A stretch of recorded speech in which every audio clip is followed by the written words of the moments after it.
नमस्ते बच्चों, स्वागत है आपका योगी क्लास में। आज योगी क्लास आपके लिए स्पेशल है क्योंकि इसमें करने वाले हैं योगी बाबा की भविष्यवाणी।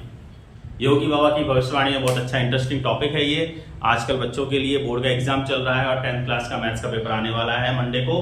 तो देखिए, योगी बाबा की भविष्यवाणी ये कहती है कि 60 आउट ऑफ 80 नंबर कौन लाएगा। 70 आउट ऑफ 80 नंबर किसके आएंगे। 80 आउट ऑफ 80 नंबर किसके आएंगे। या तो हम कह सकते हैं कि 70 to 80 नंबर किसके आएंगे और 60 to 70 नंबर किसके आएंगे और 60 तक नंबर किसके आएंगे। तो सिंपल सी भविष्यवाणी है इसकी। तो क्या करना है, इसमें कुछ नहीं करना है। जिन बच्चों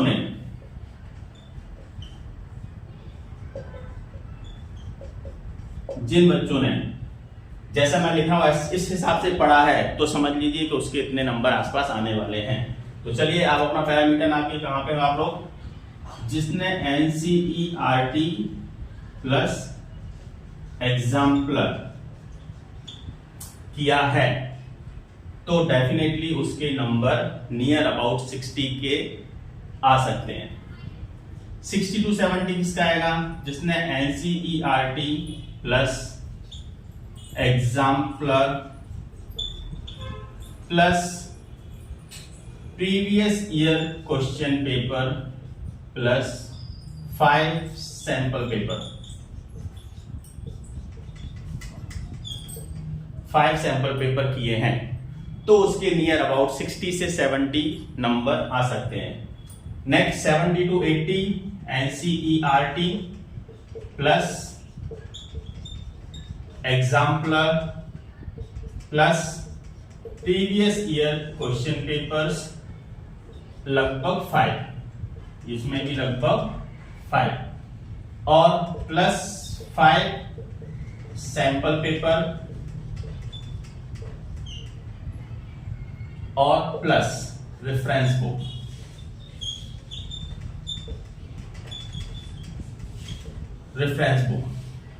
एक और एक्स्ट्रा इसमें। तो इस तरीके से अगर आपने पढ़ाई की है, आप श्योर हो जाइए कि सर मेरे इतने नंबर आ सकते हैं। आप अपने पेरेंट्स को भी बता सकते हैं कि पापा मम्मी मेरे इतने नंबर आ सकते हैं। अगर आपने इस तरीके से पढ़ाई की है तो NCERT प्लस एग्जाम्पल किया है, उसने NCERT का एग्जाम्पल आता है और फिर NCERT टेक्स्ट बुक के एग्जाम्पल्स किए हैं तो इतने नंबर आ सकते हैं। और अगर इतना कुछ किया है तो इतने नंबर आ सकते हैं डेफिनेटली। अगर उसने इतना कुछ करने के बाद अगर रेफरेंस बुक के बाद गया है और प्लस मान लीजिए कोई भी क्वेश्चन बैंक अगर उसके ऊपर भी गया है तो मान लीजिए आपके 70 to 80 नंबर आराम से आ सकते हैं। क्योंकि CBSE जो है NCERT की क्वेश्चन जो CBSE है वो इतना कठिन पेपर नहीं बनाता है कि उसके बच्चे कभी फेल हो सकें। ये हमेशा वो माइंड में रखता है कि मेरे सारे बच्चे पास हो जाएं। ठीक है, तो चलिए, ये तो हो गया हमारा भविष्यवाणी का टाइम। भविष्यवाणी आपकी खत्म। तो ये अपने दिमाग में रखना क्या होने वाला है। अब कुछ बच्चे कह रहे हैं कि सर उनके बारे में बताइए जिसने थोड़ी सी ही पढ़ाई की है, जिसने ये भी नहीं किया है तो वो क्या करेगा। और फिर हाँ, तो जिस बच्चे ने बिल्कुल भी पढ़ाई नहीं की या फिर कह सकते हैं थोड़ी सी पढ़ाई की, तो सर अब हम क्या करेंगे, हम पास कैसे होंगे, हम अच्छे नंबर कैसे ला सकते हैं। तो चलिए, मैं पास होने की गारंटी मैं लेता हूं। अगर आपने इतना भी किया है तो या फिर जो मैंने टिप्स दे रहा हूं अभी यहाँ पे, वो टिप्स अगर आपने फॉलो किया है तो डेफिनेटली आप लोग पास हो सकते हैं। पहली बात तो आपको अपने दिमाग में रखना है कि कोई भी पेपर इतना कठिन नहीं बनाएगा कि आप लोग पास नहीं हो सकते हैं। दूसरा, पेपर देने के बाद आपको माइंड में ये नहीं रखना है कि चेक करने वाला हमें फेल कर देगा, क्योंकि चेक करने वाले का भी दिल बहुत बड़ा होता है। वो कभी नहीं चाहेगा कि उसके हाथ से आप लोग फेल हो जाओ। लेकिन उसके लिए भी शर्त है, जो शर्त मैं आपको कहूंगा उसको अगर आपने पेपर के टाइम पे किया है तो डेफिनेटली आप लोग भी पास हो जाएंगे। तो चलिए, मेरी अब इसमें आती है टिप्स। चलिए, तो अब टाइम है आपका टिप्स का। कैसे, कौन से टिप्स रहेंगे सर जिससे हम लोग पास हो जाएंगे। हमें क्या करना पड़ेगा, तो सिंपल सा है, आप लोगों ने इतने सारे पेपर दे दिए हैं, अब सिर्फ सेकंड लास्ट पेपर बाकी है आपका, तो कुछ नहीं करना है। कुछ तो आपको पता है कुछ आपको करना है। और ये टिप्स सबके लिए है, जिसने पढ़ा है उसके लिए भी, और जिसने नहीं पढ़ा है ढंग से उसके लिए भी, और जिसने बहुत अच्छा पढ़ा है उसके लिए भी। छोटे छोटे से आपके टिप्स हैं, आप उसको फॉलो कीजिएगा, डेफिनेटली आपके नंबर अच्छे आएंगे। तो सबसे पहला इसमें आता है टूल्स। टूल्स देखो भाई, अगर आप युद्ध के लिए तैयार नहीं हैं, फिर भी अगर आपके पास हथियार हैं तो मरता क्या नहीं करता। पुरानी कहावत है हमारे यहाँ पे कि मरता क्या नहीं करता है। तो अगर आपके पास कुछ होगा तभी तो कुछ करोगे ना। तो उसके लिए आपके पास टूल्स होने चाहिए, यानी हथियार होने चाहिए। जैसे आपका ज्योमेट्री बॉक्स होना चाहिए, ज्योमेट्री बॉक्स में आपकी इरेजर होना चाहिए, रूलर होना चाहिए, स्केल होना चाहिए, शार्पनर होना चाहिए, ताकि आप मेंटली आपके अंदर प्रेशर ना रहे कि मेरे पास तो ये सब है नहीं। वैसे ही मैंने थोड़ा बहुत पढ़ाई है और ऊपर से ये सब भी नहीं है, तो मैं क्या करूंगा, इधर उधर से मांगूंगा, इन्विजिलेटर क्या बोलेगा। तो ये सब नहीं आएगा उस टाइम पे, अगर आपके पास ये रहेगा तो कम से कम अपना टूल्स खुद लेके जाएं, तो थोड़ा सा टेंशन कम हो जाएगा। ये टेंशन कम करने का ग्राफ है। टेंशन कम करने के लिए, जो कि बच्चों के माइंड में एग्जाम के टाइम पे आता है। तो ये सब टेंशन कम करने के लिए कुछ पॉइंट्स हैं, कुछ आपको करेक्ट करना है अपने अंदर। टूल्स आपके अंदर सब कुछ आप लेके जाना, जो भी आपका टूल्स रहेगा। दूसरा आपका रहेगा, जो कि आप कुछ कर चुके हैं, क्या कर चुके हैं, फिलिंग दी डाटा।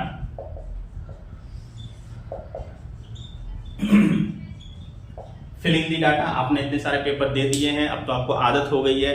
तो मुझे पता है, श्योर हूं मैं कि फिलिंग द डाटा मतलब जो आपका आंसर शीट का जो पेज होता है उसको फिल करने में आप लोग गलती नहीं करेंगे। तो ये तो आपका हो गया है, ठीक है। डरना नहीं है, आराम से अपना डाटा को फिल करना, तो कोई प्रॉब्लम नहीं होगा। दूसरा है आपका, एक और होता है, कहीं कहीं बच्चों के माइंड में रहता है कि चलो लाइन खींच देते हैं हम राइट हैंड साइड पे और लेफ्ट हैंड साइड पे मार्जिन। तो यहाँ पे जरूरत नहीं है, क्योंकि एनसीईआरटी अब समझ गया है कि आपका टाइम वेस्ट नहीं करना है। पहले बच्चे ऐसा करते थे कि दोनों तरफ मार्जिन के लिए लाइन खींचते थे, तो लाइन खींचने की आपको जरूरत नहीं है। ड्रॉ दी लाइंस, इसकी जरूरत नहीं है, नो नीड। अब एनसीईआरटी आपके साथ है, नो नीड, इसकी आपको कोई जरूरत नहीं है। तो इसमें आप टाइम वेस्ट मत करना, ठीक है। अगर है तो भी, अगर आप लोग सोचेंगे तो थोड़ा सा और यहां पे करते, कोई करने की जरूरत नहीं है। दूसरा है आपका, ये सब होने के बाद reading the question paper.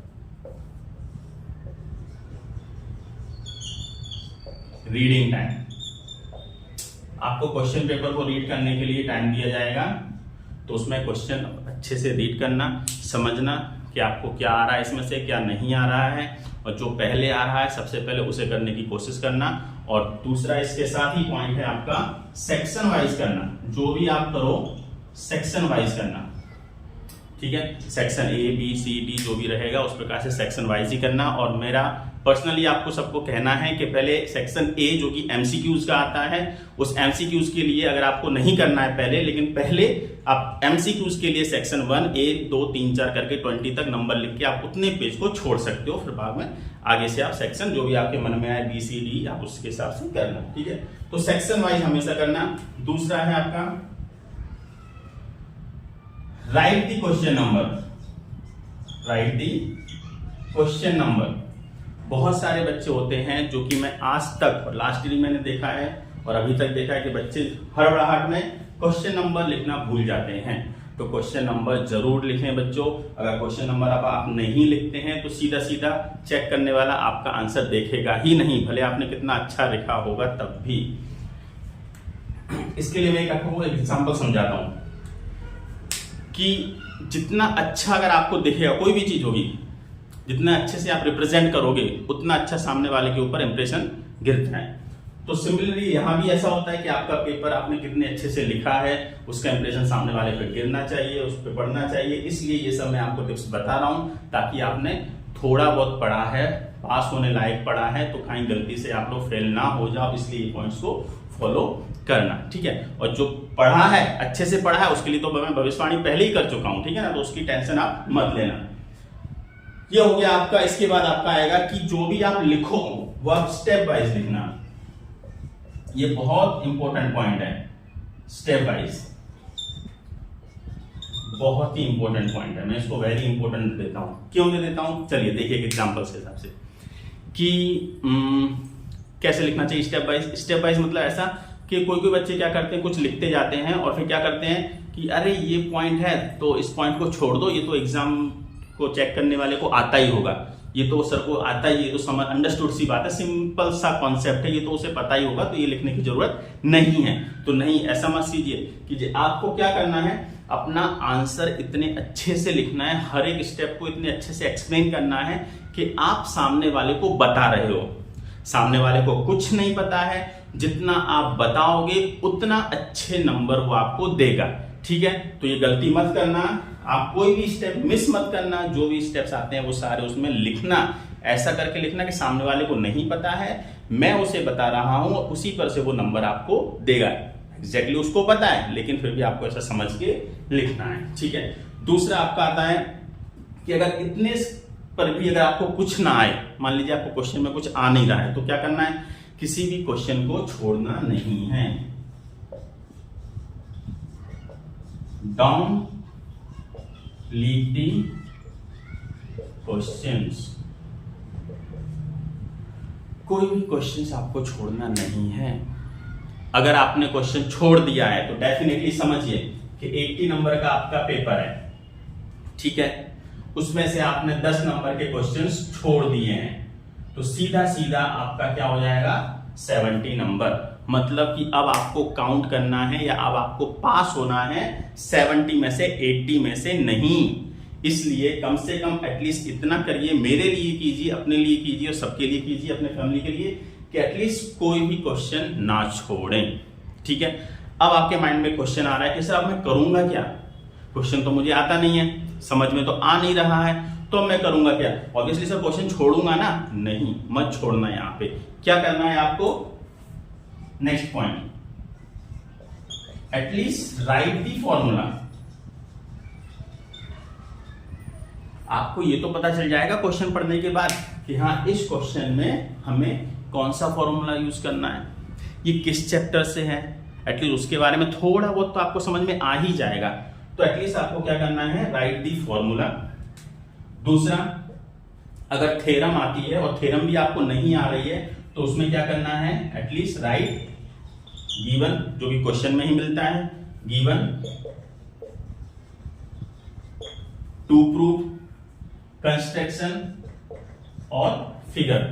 At least इतना तो आपको करना पड़ेगा बच्चों, ताकि आपको कुछ ना कुछ तो वो नंबर दे दे सामने वाला, चेक करने वाला। जैसे कि मैंने पहले बताया कि चेक करने वाले का दिल बहुत बड़ा होता है, वो कभी ऐसा नहीं सोचेगा कि उसके हाथ से कोई बच्चा फेल हो जाए, लेकिन उसी लिए आपको भी कुछ करना पड़ेगा ना। तो कम से कम फॉर्मूला गिवन टू प्रूफ तो लिखिए वहां पे, ताकि वो आपको कुछ ना कुछ नंबर दे सके।